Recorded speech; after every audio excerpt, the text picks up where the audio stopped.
श्री गणेशाय नमः। ओम श्री गुरुवे नमः। आज की भगवत चर्चा संत श्री डोंगरे जी महाराज के भागवत कथा प्रवचन पर आधारित भाग 74। अब सुदामा मिलन की कथा आती है। राजा परीक्षित ने सुखदेव जी महाराज से प्रश्न किया है, श्री कृष्ण भगवान की कोई मधुर कथा सुनने की इच्छा है। श्री कृष्ण कथा में मुझे तृप्ति नहीं होती है।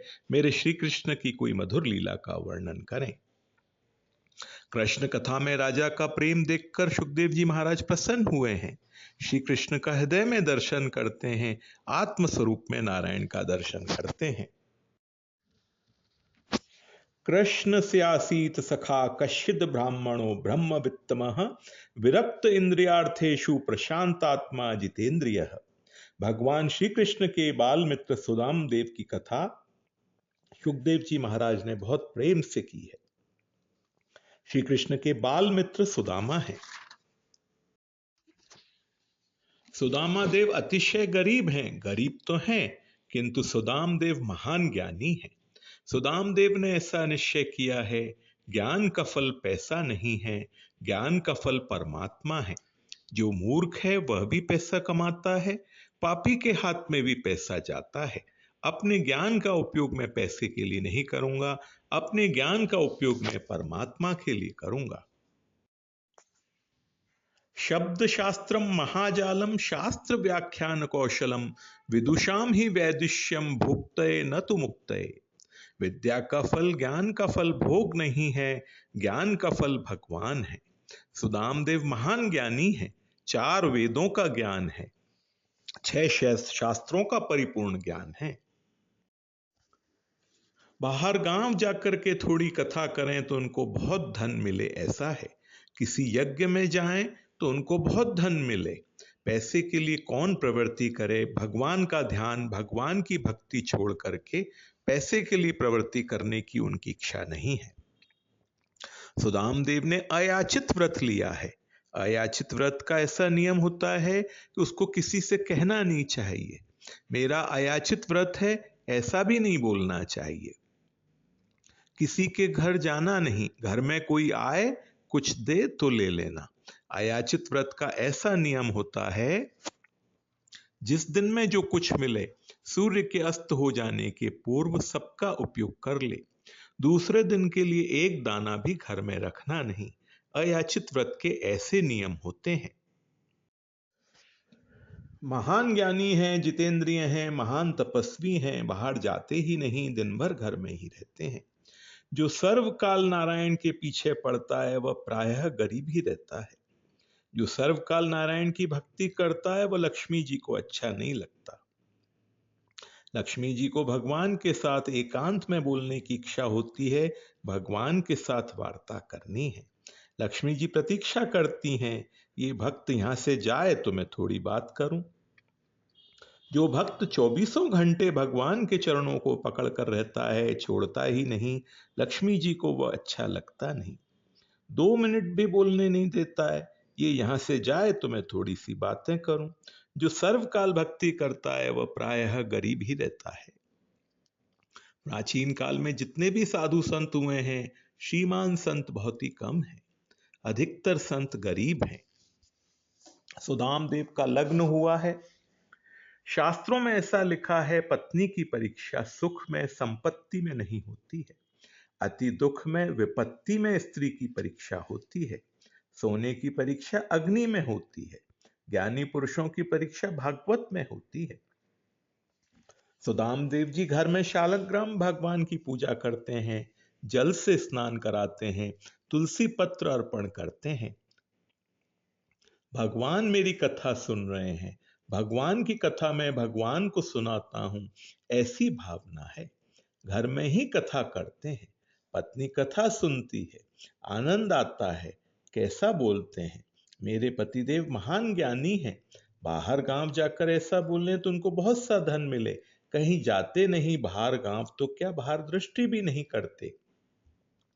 मेरे पतिदेव महान ज्ञानी भक्त हैं।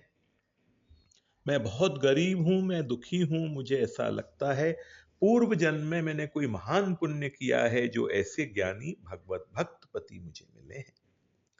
पति पत्नी के जीवन में शांति है। भगवान की लीला है, एक बालक का जन्म हुआ है।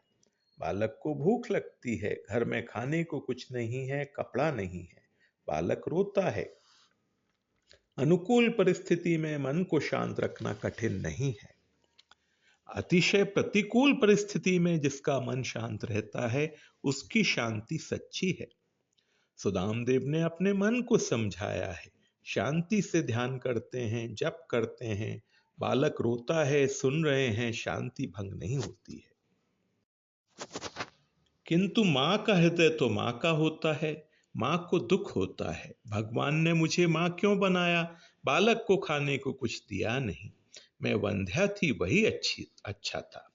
मैं उनको कैसे समझाऊं कि अब बालक हुआ है, थोड़ी प्रवृत्ति करना चाहिए। मेरे पतिदेव को त्रास न हो, उनको प्रवृत्ति करने की इच्छा नहीं है। बालक रोता है, मां का हृदय व्याकुल होता है। पत्नी ने एक दिन कहा सुदामदेव जी से, आप कथा में एक बार ऐसा बोले थे, श्री कृष्ण अपने मित्र आपको बहुत प्यारे लगते हैं।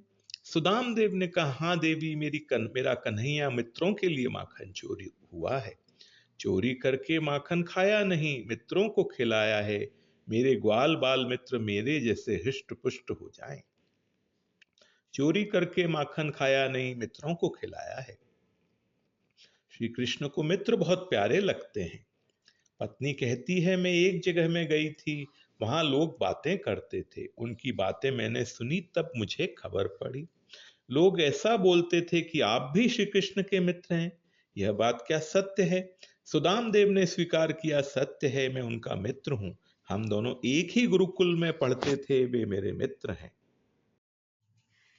पत्नी ने कहा, आपके वे मित्र हैं तो आपको मित्र से मिलने की इच्छा नहीं होती है? एक बार मिलने के लिए जाएं। आपने ही मुझे कथा में कहा है, श्री कृष्ण अति उदार हैं, अपना सर्वस्व देते हैं, आत्मस्वरूप का दान करते हैं। ऐसे उदार श्री कृष्ण हैं, आपके मित्र हैं, आप एक बार उनसे मिलने के लिए जाएं। सुदामदेव ने कहा है, देवी, मैं तुम्हें सत्य कहता हूं, मैं पैसे के लिए जरा भी प्रवृत्ति नहीं करता। मैं कहीं बाहर जाता नहीं, एक क्षण के लिए भी अपने भगवान को भूलता नहीं। अपने मित्र की मैं भक्ति करता हूं, मन से दर्शन करता हूं, उनके नाम का जप करता हूं, उन्हीं का स्मरण करता हूं। मुझे मन से दर्शन करने में आनंद आता है। मन से उनसे मिलता हूं, मैं मांगने के लिए वहां नहीं जाऊंगा। सुदामदेव महान ज्ञानी हैं, तपस्वी हैं, जितेंद्रिय हैं, भगवत भक्त हैं। सभी सद्गुण होने पर भी सुदामदेव के मन में थोड़ा अभिमान छिपा हुआ है। मन में अभिमान है, दूसरे ब्राह्मण पैसे के लिए बहुत भटकते हैं, मैं ऐसा ब्राह्मण नहीं हूं, मैं नहीं जाऊंगा, मेरा नियम है, मैं किसी क्या नहीं जाता। सुदामदेव ने कहा, मेरा अयाचित नियम है, मैं द्वारका में नहीं जाऊंगा, मैं किसी के द्वार पर नहीं जाता, ऐसा मैंने नियम लिया है। पत्नी समझाती है, आपका नियम ऐसा है, किसी मानव के द्वार पर नहीं जाना, यह आपका नियम है। किसी जीव के घर में नहीं जाना, यह आपका नियम है। श्री कृष्ण तो परमात्मा है, प्रभु के द्वार पर तो जाना चाहिए। मैं भगवान के द्वार पर भी नहीं जाऊंगा, यह अभिमान है। आप बड़े ज्ञानी हैं, आप सब समझते हैं, मैं आपको क्या समझाऊं। अभिमान को मन में क्यों रखते हैं? अभिमान को निकाल दें।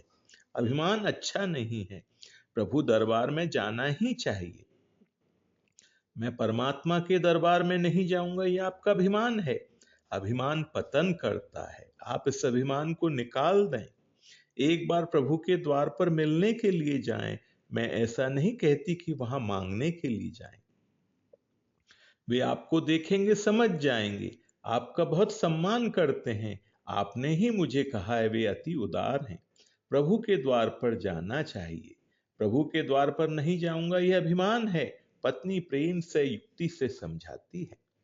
सुदामदेव विचार करते हैं, मेरी पत्नी जो बोलती है वह उचित है। मेरे मन में अभिमान छिपा हुआ है कि मैं प्रभु के दरबार में नहीं जाऊंगा। भगवान को देना है तो मेरे घर में आकर दें, मैं भगवान क्या नहीं जाऊंगा, यह अभिमान है। पत्नी के सत्संग से अभिमान दूर हुआ है। पत्नी ने पतिदेव की भूल सुधारी है, अभिमान को मन से निकाल दें। मेरी पत्नी जो बोलती है वह योग्य है। सुदाम देव ने अभिमान को निकाल दिया। उन्होंने निश्चय किया, मैं द्वारका में दर्शन करने के लिए जाऊंगा। दर्शन करने के लिए जाना ही चाहिए। मैं उनका मित्र हूं, वे परमात्मा हैं, प्रभु के द्वार में जाना ही चाहिए। सुदामा देव द्वारका में जाने को तैयार हुए हैं। पत्नी को कहा है, द्वारका जाने की इच्छा तो है, बहुत दिनों के बाद हम दोनों मित्र मिलेंगे, कुछ भेंट तो देना ही चाहिए। अपने घर में तो कुछ भी नहीं है, मैं भगवान को क्या दूं? पत्नी ने कहा, मैं आपको भेंट देती हूं। अपनी एक सखी के यहाँ गई हैं और कहा है, तुम्हारे घर में जो कुछ हो मुझे दे दो, मुझे द्वारका नाथ को अर्पण करना है।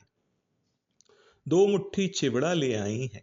धन्य है सुदाम देव की पत्नी को, एक दाना बालक को खिलाया नहीं, एक दाना घर में रखा नहीं।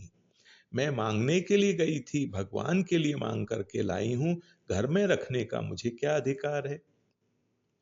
यह सब कुछ भगवान को अर्पण करना है, यह देख करके भगवान समझ जाएंगे। 2-4 कपड़ों के चीथड़े एक किए हैं, छोटी सी पोटली बनाई है, सुदाम देव को देती हैं, यह भेंट भगवान को अर्पण करना। उनकी पत्नी जानती है कि सोने की द्वारका है, रानियों का श्रृंगार, रानियों का वैभव देख करके मेरे पतिदेव को भय लगेगा। कभी किसी के यहाँ गए ही नहीं हैं, अलौकिक संपत्ति देख करके उनको संकोच होगा, यह भेंट भगवान को मैं क्या दूं? कदाचित नहीं देंगे। पत्नी ने सुदाम देव को कहा है, आपको यह भेंट देने में संकोच हो तो द्वारकानाथ को कहना, आपकी भाभी ने आपको यह भेंट दी है। मैं श्री कृष्ण की भाभी हूं, मैं श्री कृष्ण के मित्र की पत्नी हूं, मेरा नाम लेना, भाभी ने आपको दिया है ऐसा कहना। सुदाम देव जाने को तैयार हुए हैं। अनेक जगह में फटी हुई एक साधारण धोती है, शरीर की सभी हड्डियां दिखती हैं। 15 दिवस के वे भूखे हैं, शरीर में शक्ति नहीं है, थर थर कांप रहे हैं, धीरे धीरे जाते हैं। दिवस में 3 बार जो सूर्य नारायण का दर्शन करता है, सूर्य नारायण का वंदन करता है, वह दरिद्री नहीं हो सकता। आदित्यस्य नमस्कारम ये कुर्वन्ति दिने दिने जन्मांतर सहस्त्रेषु दारिद्र्यम नोपजायते। पत्नी ने मनौती रखी है, मैं दिवस में 3 बार सूर्य नारायण का दर्शन करूंगी, मैं सूर्य नारायण का वंदन करूंगी। हे सूर्य नारायण, मेरे पतिदेव का रक्षण करना, मेरे पतिदेव सुख रूप से घर में आए। सुदाम देव द्वारका जाने को तैयार हुए हैं। आज द्वारकानाथ को द्वारका में खबर पड़ी है, एक तपस्वी ब्राह्मण मुझे मिलने के लिए आता है। सच्चा ब्राह्मण है, महान ज्ञानी है, उसने कभी विद्या का उपयोग पैसे के लिए नहीं किया, किसी का दान लिया नहीं है, किसी के घर में जाकर के पानी भी नहीं पीता है, 3 बार संध्या करता है, महान तपस्वी है। ऐसा ब्राह्मण जो किसी क्या नहीं जाता है, आज कृपा करके मेरे घर में आ रहा है। सुदाम देव थक गए हैं, चक्कर आने लगा है, शरीर दुर्बल है, शक्ति नहीं है, एक पेड़ के नीचे सो गए हैं। श्री कृष्ण भगवान ने गरुड़ जी को आज्ञा दी है, भूदेव को वहां से उठाकर ले आओ, निद्रा में भंग न हो, सावधान रहना। सुदाम देव को वहां से उठाकर द्वारका के पास किसी पेड़ के नीचे रख देना। गरुड़ जी को आज्ञा हुई है, गरुड़ जी सुदाम देव को उठा करके द्वारका में ले आए हैं। गरुड़ जी ने सुदाम देव को एक पेड़ के नीचे रखा है। 1 घंटे के बाद सुदाम देव जागते हैं, थोड़ा सा चलते हैं, सोने की द्वारका दिखती है। लोगों से पूछते हैं, इस गांव का नाम क्या है? लोगों ने कहा, महाराज इसको द्वारका कहते हैं। सुदामा ने फिर पूछा, श्री कृष्ण की सोने की द्वारका यही है? लोगों ने बताया, हाँ महाराज यही है। सुदाम देव को बहुत आश्चर्य होता है, मेरे गांव के लोग मुझे कहते थे द्वारका बहुत दूर है, 15-20 दिन के बाद आप वहां पहुंचेंगे, पर आज सवेरे मैं घर से निकला और अभी द्वारका पहुंच गया, कहां दूर है? सुदाम देव जानते नहीं हैं कि गरुड़ जी उठाकर ले आए हैं। लोगों से पूछते हैं, द्वारका में श्री कृष्ण कहाँ रहते हैं? लोगों को आश्चर्य होता है, कैसा पूछते हैं? लोगों ने कहा, महाराज आप श्री कृष्ण को पहचानते हैं? सुदाम देव ने कहा, अच्छी तरह से मैं जानता हूं, मैं उनका बाल मित्र हूं। लोगों को आश्चर्य होता है, बहुत दिनों का ब्राह्मण भूखा दिखता है, इसको कोई मित्र मिला नहीं, इसीलिए ये श्री कृष्ण को मित्र मानते हैं। लोगों ने पूछा, महाराज आप सत्य बोलते हैं, आप श्री कृष्ण के मित्र हैं? सुदाम देव ने हाथ जोड़ करके कहा है, मुझे बराबर याद है, जीवन में कभी मैं झूठ नहीं बोला। मैं सत्यवादी ब्राह्मण हूं, मैं गरीब हूं, पर कभी झूठ नहीं बोला। मैं सत्य कहता हूं, मैं श्री कृष्ण का मित्र हूं। लोगों को आश्चर्य होता है। कहा है, महाराज इस मार्ग से जाएं, आगे 16,000 राजमहल है, प्रत्येक राजमहल में श्री कृष्ण विराजमान है, जहां आप जाएंगे वहां दर्शन होगा। सुदाम देव आगे जाते हैं। सबसे प्रथम रुक्मणी जी का राजमहल आया है। महालक्ष्मी के ऐश्वर्य का वर्णन कौन कर सकता है। सोने का राजमहल है, सुंदर बगीचा है, सिपाही खड़े हैं। सुदाम देव ने श्री कृष्ण का राजमहल देखा है, प्रसन्न हुए हैं। कैसा सुंदर राजमहल है। अभी श्री कृष्ण ने स्वागत नहीं किया है, पर ब्राह्मण हृदय से आशीर्वाद देता है, मेरे श्री कृष्ण के घर में लक्ष्मी का खंड निवास हो। एक सिपाही ने देखा है, कोई गरीब ब्राह्मण कुछ मांगने के लिए आया है ऐसा लगता है। सिपाही दौड़ता हुआ आया है, सुदाम देव को वंदन किया और वंदन करके कहा, महाराज माता महालक्ष्मी श्री रुक्मणी जी का यह राजमहल है। माता जी की खास आज्ञा है कि कोई साधु आए, कोई ब्राह्मण आए, कोई गरीब आए तो मुझसे पूछने के लिए अंदर आना नहीं, वह जो मांगे सो दे देना। महाराज आपकी हम क्या सेवा करें। आप भोजन करेंगे, आपको मैं वस्त्र दूं, आप जो आज्ञा करें आपकी मैं सेवा करूंगा। सुदाम देव ने कहा है, मैं मिलने के लिए आया हूं, मैं मांगने के लिए नहीं आया, मुझे श्री कृष्ण से मिलना है। सुदाम देव ने सिपाही से कहा है, अंदर जाकर खबर देना, आपका बाल मित्र सुदामा आपसे मिलने के लिए आया है। सुदाम देव आंगन में ही खड़े हैं। थोड़ा भय लगता है। पत्नी के कहने से मैं यहां आया हूं, मैं गरीब ब्राह्मण हूं, श्री कृष्ण श्रीमान है। हम गुरुकुल में रहते थे तब तो बहुत प्रेम करते थे, अब बड़े हो गए हो, मुझे ऐसा कहेंगे मैं तुम्हें नहीं पहचानता तो मुझे बहुत दुख होगा। आज तक मैं किसी के यहाँ मांगने के लिए नहीं गया हूं, पत्नी के कहने से यहाँ आया हूं। मेरा अपमान न हो तो अच्छा है, मैं प्रेम से मिलने के लिए आया हूं। ब्राह्मण को थोड़ा भय लगता है। ब्राह्मण की नजर धरती पर है, अब क्या होगा। सिपाही अंदर जाता है, सिंहासन में विराजमान श्री कृष्ण को वंदन करता है। कहा है, बाहर एक ब्राह्मण आया है, अतिशय गरीब है, अनेक जगह से फटी हुई साधारण धोती पहना है, दूसरा कोई वस्त्र नहीं है। शरीर की सभी हड्डियां दिखती हैं, बगल में छोटी सी एक पोटली है, दूसरा कुछ भी नहीं है। वह कहता है, मैं मिलने के लिए आया हूं, मुझे श्री कृष्ण से मिलना है, मैं मांगने के लिए नहीं आया, मुझे मिलना है। ब्राह्मण बहुत गरीब दिखता है, लेकिन उसकी आंख में, ललाट में ब्रह्म तेज है। ब्रह्म तेज कहां जाएगा। 3 बार संध्या करते हैं, गायत्री का जप किया है, ब्रह्म तेज आंख में होता है। सिपाही बताता है, अति दुर्बल तो है, अति गरीब है, पर तपस्वी ब्राह्मण है। ऐसा बोलता है, मैं मालिक का मित्र हूं, मेरा नाम सुदामा है। सुदामा 3 अक्षर कान में आए हैं। सिपाही के साथ बोलने के लिए भगवान वहां खड़े रहे नहीं, कूद पड़े हैं, दौड़ते हुए जाते हैं, मेरा सुदामा आया, मेरा सुदामा आया। जीव ईश्वर के साथ प्रेम करे और प्रेम में जो अपनी देह को भूल जाता है, भगवान की भक्ति ऐसी करो कि याद आए नहीं कि मैं स्त्री हूं या पुरुष हूं। भक्ति में जो देह भान भूल जाता है, तब भगवान भी मैं ईश्वर हूं यह भूल जाते हैं। आज श्री कृष्ण को याद रहा नहीं कि मैं द्वारका का राजा हूं, मैं अनेक रानियों का पति हूं। जीव भक्ति में जब देह को भूलता है, तब भगवान भी मैं ईश्वर हूं यह भूल जाते हैं। दौड़ते हुए गए हैं, सुदाम देव की नजर धरती में है, भय लगता है। श्री कृष्ण दौड़ते हुए आए हैं, छाती के साथ छाती मिलाई है, उनका हृदय गंगा जल जैसा शुद्ध है।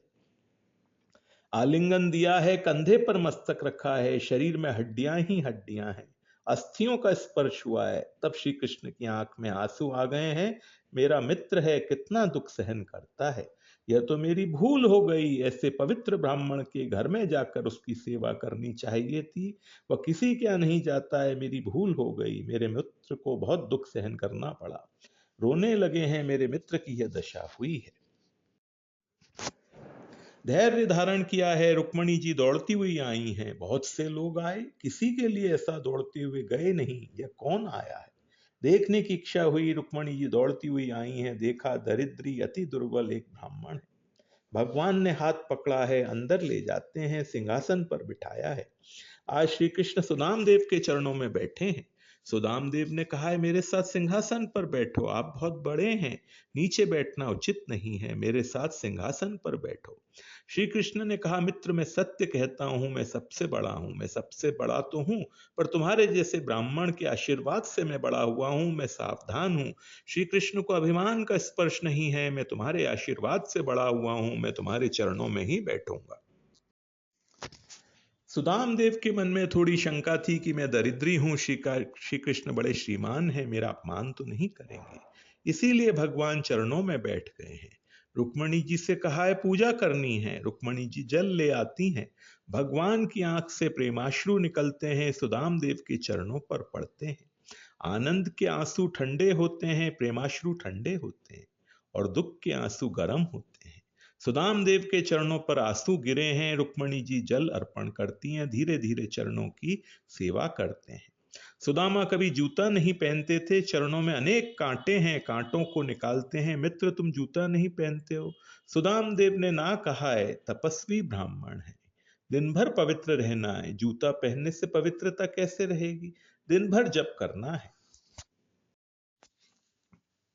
सुदाम देव की पूजा की है, तब कपाल में श्री कृष्ण चंदन की अर्चा करते हैं। चंदन की जब अर्चा की है तब भगवान की दृष्टि सुदाम देव के कपाल के ऊपर पड़ी है। सुदाम देव के कपाल में विधाता ने लिखा था श्री क्षय। यह ब्राह्मण बड़ा ज्ञानी होगा, तपस्वी होगा, किंतु इसने पूर्व जन्म में महान पाप किया है, जिसका फल इसको इस जन्म में भोगना पड़ेगा। पाप और पुण्य तत्काल फल नहीं देते हैं, कालांतर में फल देते हैं। इसने पूर्व जन्म में ऐसा महान पाप किया है, उसका फल यह है कि इसको दरिद्री बनना पड़ेगा। यह दरिद्री होगा, ज्ञानी होगा, तपस्वी होगा, किंतु अतिशय दरिद्री रहेगा। विधाता ने कपाल में लिखा है श्री क्षय। श्री कृष्ण चंदन की अर्चा करते हैं, तब विधाता के लेख को पांचते हैं। विधाता को लिखने की अकल नहीं है, मेरे मित्र के कपाल पर श्री क्षय लिख दिया। मेटत कठिन कुअंक भाल के कुअंक मेटत चंदन की अर्चा की, तब विधाता के लेख को मेट दिया है। श्री क्षय नहीं, यक्ष श्री। कुबेर के घर में जो संपत्ति नहीं है वह संपत्ति मित्र को देनी है, विधाता के लेख को लट दिया है। श्री क्षय नहीं, यक्ष श्री। सुदाम देव को भोजन कराया है। फिर तो दोनों मित्र पलंग में बैठे हैं, सुदाम देव का हाथ हाथ में लिया है। मुझको बहुत आनंद होता है, मित्र बहुत दिनों के बाद हम मिले हैं। गुरुकुल के दिन तुम्हें याद आते हैं, मैं तुझे अच्छी तरह से जानता हूं। तू छोटा था तभी से तुझे कभी खाने की इच्छा नहीं, खेलने की इच्छा नहीं। दिन भर तू गायत्री का जप बहुत करता था, मैं तुम्हारा हाथ पकड़ करके खेलने के लिए ले जाता था। याद आता है गुरुकुल के दिन भी कैसे थे। मित्र मुझे तो कुछ खबर पड़ी नहीं, इसलिए पूछता हूं तुम्हारा लगन हुआ कि नहीं। सुदाम देव ज्ञानी भक्त हैं, ज्ञानी भक्त कम बोलते हैं। उन्होंने मस्तक हिलाया है, लग्न हुआ है।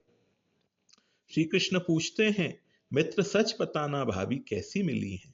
आज पत्नी का स्मरण हुआ है, हृदय भर आया है। जिस पत्नी ने मुझे परमात्मा का दर्शन कराया उसके उपकार मैं कभी नहीं भूलूंगा। मैं तो अभिमान में घर में ही बैठा था कि मैं नहीं जाऊंगा, प्रभु के द्वार पर भी नहीं जाता, मैं अभिमान में बैठा था। पत्नी ने मुझे प्रेम से समझाया, पत्नी ने मेरे मन में जो अभिमान था उसे युक्ति से निकाला, पत्नी ने मुझे प्रभु का दर्शन कराया है। श्री कृष्ण पूछते हैं भाभी कैसी हैं? सुदाम देव ने आज पत्नी की प्रशंसा की है, बहुत लायक है, आपकी भाभी ने ही मुझे भेजा है।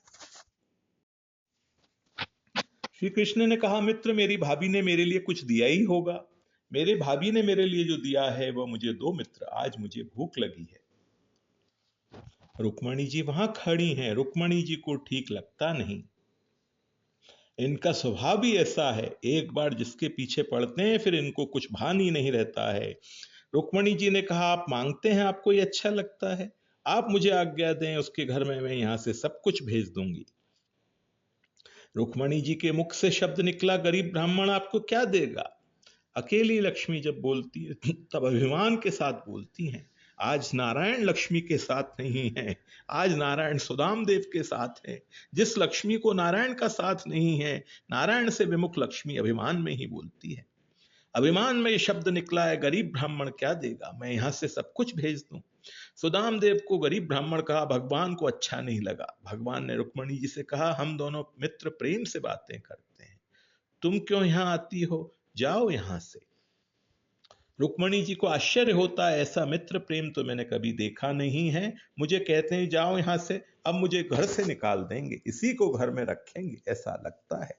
मेरी भूल हो गई, उनके मित्र को मैंने गरीब कहा। मेरे पतिदेव जिसका चरण पखाड़ते हैं, जिसकी पूजा करते हैं, उसको मैंने गरीब ब्राह्मण कहा, यह उनको अच्छा लगा नहीं। श्री कृष्ण मांगते हैं, मित्र मेरी भाभी ने जो दिया है मुझे दो, मित्र आज मुझे बहुत भूख लगी है। रुक्मणी जी को फिर अच्छा नहीं लगता है, कैसा बोलते हैं, इनको भूख लगी है, 56 प्रकार के भोग का भोजन करके चुके हैं। रुक्मणी जी ने विचार किया, भोजन किया है और कहते हैं मैं भूखा हूं, मित्र क्या समझेगा। रुक्मणी जी से रहा नहीं गया, रुक्मणी जी ने कहा, भूखे हैं क्या, आप क्या मांगते हैं। श्री कृष्ण ने कहा, रुक्मणी मैं तुम्हें सत्य कह रहा हूं, मेरी माँ यशोदा को छोड़ करके मैं जब से आया हूं उसी दिन से मैं भूखा ही भूखा हूं। तुम मुझे क्या भोजन कराती हो, तुम लोग कैसे हो, सबका प्रेम मैं जानता हूं। रुक्मणी कल रात में तुमने मुझे दूध दिया था। रुक्मणी जी ने कहा, मैं दूध लेकर के आई थी, आप सो गए थे, मैं कैसे देती। भगवान ने कहा, मेरी माँ को मुझे दूध पिलाए बिना नींद नहीं आती थी, मेरी माँ दूध लेकर के पास बैठी रहती थी, कन्हैया सोया है, ये जागेगा तब मैं दूध पिलाऊंगी। श्री कृष्ण को आज यशोदा माँ याद आती हैं, माँ का प्रेम याद आया है, रोने लगे हैं, मेरी माँ कहाँ है। आज आंख में आंसू हैं, यशोदा माँ का स्मरण हो आया है, माँ के जैसा प्रेम कहाँ है। रुक्मणी जी दर्शन करती हैं, ऐसा स्वरूप तो आज तक मैंने देखा नहीं, मैं साथ में रहती हूँ, नित्य सेवा करती हूँ, ऐसा स्वरूप मैंने कभी देखा नहीं। श्री कृष्ण प्रेम की मूर्ति हैं, श्री कृष्ण प्रेम के भूखे हैं, भगवान को कोई वस्तु की भूख नहीं है। परमात्मा जीव को प्रेम देते हैं और प्रेम ही मांगते हैं। मित्र आज बहुत भूख लगी है, मेरी भाभी ने जो मुझे दिया है वह मुझे दे दो। सुदाम देव बगल में पोटली को दबा कर रखते हैं, ऐसा जिनका वैभव है उनको मैं क्या दूं, बहुत शर्म आती है, संकोच होता है। श्री कृष्ण ने देखा है, सुदाम देव एक हाथ से बगल में पोटली को दबाए हैं, संकोच से देते नहीं, अब मैं युक्ति से लूंगा। श्री कृष्ण ने कहा, मित्र अपना राजमहल मैं तुम्हें दिखाता हूं। राजमहल दिखाने के लिए ले गए हैं, राजमहल की दीवारों पर रामायण के सब दिव्य चित्र हैं। श्री कृष्ण बताते हैं, मित्र राम बन जाते हैं तब का यह चित्र है, बहुत अच्छा है, देख। सुदाम देव दृष्टि धरती में रखते हैं, ज्ञानी ब्राह्मण है। भगवान ने बहुत आग्रह किया तब आंख ऊपर की है, चित्र को देखते हैं। सुदाम देव चित्र को देखते हैं, उसी समय बगल से पोटली खींच ली है, मेरी भाभी ने मेरे लिए दिया है, पोटली खुल जाती है। बहुत दिन का भूखा जैसा खाता है, आज मालिक को भूख लगी है, एक मुट्ठी चिवड़ा खाते हैं, सुदामापुरी और द्वारकापुरी एक हो गई है, दिव्य ऐश्वर्य दिया है। रुक्मणी जी ने फिर श्री कृष्ण को रोक लिया, सभी को किनका प्रसाद मिलना चाहिए, उन्होंने पोटली खींच ली है। श्री कृष्ण ने पूछा, संसार कैसा चल रहा है। सुदामदेव ने विचार किया, मैं श्री कृष्ण को त्रास देने के लिए नहीं आया हूं, दारिद्र्य मेरे पाप का फल है। मैं अपने दुख की कथा उनको सुनाऊं तो मेरे मित्र को दुख होगा, मैं दुख सहन करूंगा। मैं प्रभु को त्रास देने के लिए नहीं आया हूं, मैं मांगने के लिए नहीं आया हूं, मैं प्रेम से मिलने के लिए आया हूं। श्री कृष्ण पूछते हैं, संसार कैसा चलता है। सुदाम देव ने कहा, अति आनंद में चल रहा है, कोई वस्तु की जरा भी जरूरत नहीं है। सुदामा जैसा कोई ब्राह्मण हुआ नहीं, सुदामा बोलता नहीं, श्री कृष्ण भी बोलते नहीं। सुदाम देव मांगते नहीं है, इतना दिया, किंतु भगवान ने कहा नहीं है कि मैंने तुम्हें दिया है। रात्रि में सत्संग हुआ है, प्रातः काल हुआ, सुदाम देव ने स्नान किया है। स्नान करने के बाद भगवान ने पहनने के लिए पीतांबर दिया है। सुदाम देव संध्या गायत्री सत्कर्म करते हैं।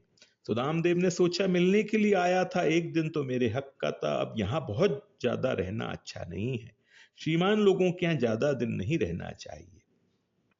सुदाम देव ने कहा, अब जाने की इच्छा है। श्री कृष्ण बोले, जाने की इच्छा है तो फिर जाओ। श्री कृष्ण विचार करते हैं मन में, मेरी भाभी वहां देहरी के ऊपर बैठी है, मेरे पतिदेव घर में आएंगे, उनको भोजन कराऊंगी, फिर मैं भोजन करूंगी। वह भूखी हैं, देहरी में बैठी हैं, मेरे भाई की प्रतीक्षा कर रही हैं। मैं सुदामा को आग्रह करके 2-4 दिन रखूं तो मेरी भाभी दुखी होगी, वह महान पतिव्रता है, पतिदेव की प्रतीक्षा कर रही है, सोच रही है मार्ग में उनको कुछ हुआ होगा, शरीर बहुत दुर्बल है, हे सूर्य नारायण मेरे पतिदेव की रक्षा करें। मेरी भाभी वहां प्रतीक्षा करती है, इसीलिए भगवान ने आग्रह किया नहीं। सुदामदेव जाने को तैयार हुए हैं। स्नान करने के बाद पीतांबर पहनने को दिया था। सुदामदेव पीतांबर पहनकर जाने लगे हैं। कभी कभी श्री कृष्ण ऐसी लीला करते हैं कि मैं अति निष्ठुर हूं। मेरा जैसा निष्ठुर कोई हुआ नहीं। भगवान ने विचार किया, सुदामा जो फटी हुई धोती पहनकर आए थे वही धोती पहनकर जाएं। पीतांबर ले जाने योग्य नहीं है, लोग कहेंगे हमारे घर में नहीं आते थे और द्वारका गए तो वहां से पीतांबर ले आए, सुंदर पीतांबर है। श्री कृष्ण कभी कभी लीला करते हैं जैसे वे अति निष्ठुर हैं। सुदामदेव के हाथ में धोती देते हैं, मित्र यह तुम्हारी धोती है, पहन लो। मेरा पीतांबर मुझे दे दो, पीतांबर मेरा है, मुझे पीतांबर दे दो, मांग लिया है। सुदामदेव फटी हुई धोती पहनते हैं, पीतांबर वापस दिया है। मन अति शांत है, प्रभु ने कुछ भी दिया नहीं, इसका जरा भी दुख नहीं। प्रभु ने मुझे मान दिया, प्रेम से मेरे साथ बातें की, मुझे दिया नहीं, अच्छा किया। कदाचित मुझे अभिमान हो जाए इसलिए भगवान ने दिया नहीं। सुदामदेव अति शांत हैं, जाने को तैयार हुए हैं। श्री कृष्ण द्वार तक पहुंचाने के लिए गए हैं। मित्र तुम आए, मुझे बहुत आनंद हुआ। मित्र अब तुम जब आओगे तब मेरी भाभी को भी साथ लेकर के आना। मित्र मैं तुम्हें कुछ देता नहीं हूं, तुम्हारे आशीर्वाद से मैं सुखी हूं। तुम्हारे आशीर्वाद से सब कुछ मुझको मिला है। अब तुम घर में जाते हो, मैं इतना ही कहता हूं, घर में जाने के बाद मेरे भाभी के चरणों में मेरा वंदन कहना।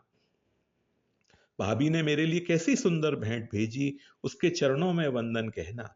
जगत जिसको वंदन करता है, एक दरिद्र ब्राह्मण की पत्नी को श्री कृष्ण वंदन करते हैं, उनको अभिमान का स्पर्श नहीं है। सुदामदेव की आंख में आंसू आए हैं। ब्राह्मण ने हाथ जोड़े हैं, आपका वंदन नहीं, आपका आशीर्वाद हमें चाहिए। श्री कृष्ण कहते हैं, मित्र ये क्या बोलते हो, मेरी भाभी तो यशोदा माँ के जैसी हैं। मित्र मैं तुम्हें क्या कहूँ, मैं गोकुल में रहता था और गायों को लेकर के वृंदावन जाता था, तब मेरी माँ यशोदा मुझे चिवड़ा देती थी। मैं ग्वाल बाल मित्रों के संग खाता था, बहुत आनंद आता था। वैसा ही आनंद आज मेरी भाभी ने मुझे दिया है, मेरे लिए कैसी सुंदर भेंट भेजी है। वह तो यशोदा माँ के जैसी हैं, उसके चरणों में मेरा वंदन कहना। सुदामदेव को ऐसा लगा लोग श्री कृष्ण की जो प्रशंसा करते हैं वो बहुत कम है। तस्सेव में सौहृद सख्य मैत्री दास्यम पुनर्जन्मनि जन्मनि स्यात्। सुदामदेव अति प्रसन्न है, कुछ मिला नहीं, उसका जरा भी दुख नहीं है। श्री कृष्ण का स्मरण करते हुए जाते हैं। अब जब श्री कृष्ण अपने गांव पहुंचते हैं तो सुदामापुरी और द्वारकापुरी एक सी दिखती है, जरा भी अंतर नहीं है। उनका घर और श्री कृष्ण का राजमहल एक जैसा दिखता है। सुदामदेव को तो ऐसा भ्रम हुआ कि मैं श्री कृष्ण का ध्यान करता हुआ चलता था, मेरी कुछ भूल हो गई, मैं वापस द्वारका में ही आया हूं। सुदामापुरी, सुदामा का घर और द्वारकापुरी, श्री कृष्ण का राजमहल सब एक हो गए हैं, जरा भी भेद रखा नहीं है। परमात्मा के साथ जो प्रेम करता है, परमात्मा उसको परमात्मा बना देते हैं। सुदामदेव को द्वारकानाथ बनाया है। पत्नी ने जब सुना मेरे पतिदेव आए, वो प्रतीक्षा करती थी, पतिदेव का स्वागत किया है और कहा है आपके मित्र ने आपको ये सब कुछ दिया है। सुदामा को आनंद होता है, मेरा कन्हैया एक अक्षर बोला नहीं, कितना दिया है, मैं मांगने के लिए नहीं गया था। कैसा उसने प्रेम किया, मांग करके खाया। चिवड़ा दो, कैसी प्रशंसा की है, मेरी भाभी ने मुझे दिया है, इतना दिया पर एक अक्षर बोला नहीं। जन्म जन्म श्री कृष्ण चरण में मेरी दास्य भक्ति रहे, श्री कृष्ण के साथ मेरी मैत्री रहे। सुदामदेव गरीब थे तब तो भक्ति करते थे, श्रीमान होने के बाद अतिशय भक्ति करने लगे। संसार का सभी सुख क्षणिक है, संसार का कोई भी सुख 2-4 दिन से ज्यादा टिकता नहीं है। सुदामदेव महान ज्ञानी भक्त हैं, अधिक संपत्ति में अति सावधान है। अब वे ज्यादा भक्ति करते हैं, अब कोई चिंता ही नहीं है, सर्वकाल नारायण का ध्यान करते हैं, सर्वकाल नारायण का कीर्तन करते हैं। भगवान जब देते हैं तब भगवान को संकोच नहीं होता कि मेरे घर का कम हो जाएगा। जीव जब देता है तब जीव संकोच रखता है, परमात्मा परिपूर्ण है। जीव को अपना सर्वस्व देते हैं तो भी परिपूर्ण ही रहते हैं। सुदामदेव ने श्री कृष्ण के साथ प्रेम किया, श्री कृष्ण ने सुदामदेव को द्वारकानाथ बना दिया। द्वारका और सुदामपुरी में जरा भी अंतर नहीं रहा। इसके बाद सुखदेव जी महाराज वर्णन करते हैं, राजन एक बार श्री कृष्ण द्वारका में विराजते थे, तब सूर्य ग्रहण का प्रसंग आया। कुरुक्षेत्र में सूर्य कुंड है, सूर्य कुंड में सूर्य ग्रहण के समय स्नान करने की बड़ी महिमा है। देश देश से बड़े बड़े साधु संत कुरुक्षेत्र में आए हैं, बड़े बड़े राजा लोग आए हैं। सभी ने भगवान से आग्रह किया, आप कुरुक्षेत्र में पधारें, बड़ा भारी पर्व है। श्री कृष्ण ने कहा, मेरे माता पिता हैं, मुझे यात्रा करने की, तीर्थ करने की बहुत जरूरत नहीं है। मैं वहां आकर के क्या करूंगा? हाँ, बहुत दिन हुए, एक बार मेरे व्रजवासियों को देखना है। मेरे व्रजवासी कुरुक्षेत्र में आए तो मैं आऊं। व्रजवासी नंद बाबा, यशोदा माता, ग्वाल बाल सभी कुरुक्षेत्र आए थे। ब्रजवासियों का प्रेम ऐसा था कि भगवान को ऐसी इच्छा हुई कि मुझे ब्रजवासियों को देखना है। भगवान को खबर पड़ी, तब भगवान भी द्वारका से सभी यादवों, देवकी वसुदेव के साथ कुरुक्षेत्र में गए हैं। एक बार श्री कृष्ण भगवान ने माता देवकी और पिता वसुदेव जी को वंदन करके कहा है, मन में कोई इच्छा है, कोई आसक्ति है, जरा भी संकोच रखना नहीं। मन की इच्छा से, आसक्ति से मरण बिगड़ता है। आसक्ति ही पुनर्जन्म का कारण होती है। संकोच रखना नहीं। मन में कोई इच्छा हो, आसक्ति हो तो प्रकट करें। आपकी क्या इच्छा है? ये भगवान के माता पिता हैं, और इनके मन में भी कोई आसक्ति, इच्छा रह जाए तो उनका मरण बिगड़ेगा। वसुदेव जी ने कहा, मेरी अब एक ही इच्छा है, मेरी अंतिम परीक्षा अच्छी हो। वसुदेव जी ने कहा, मेरा मरण मंगलमय हो, ऐसी कृपा करें। इसके बाद देवकी मां को भगवान ने पूछा है, मां तुम्हारी क्या इच्छा है? देवकी माता ने कहा, बहुत दिनों से मेरे मन में एक सूक्ष्म आसक्ति है। आसक्ति अति सूक्ष्म होती है, सूक्ष्म आसक्ति भी मन को बिगाड़ती है, सूक्ष्म आसक्ति भी मरण को बिगाड़ती है। मेरे मन में एक सूक्ष्म इच्छा है, सूक्ष्म आसक्ति है। मेरे 6 बालक जो राजा कंस ने मारे हैं, उनको देखने की इच्छा होती है। कभी कभी वे मुझे याद आते हैं।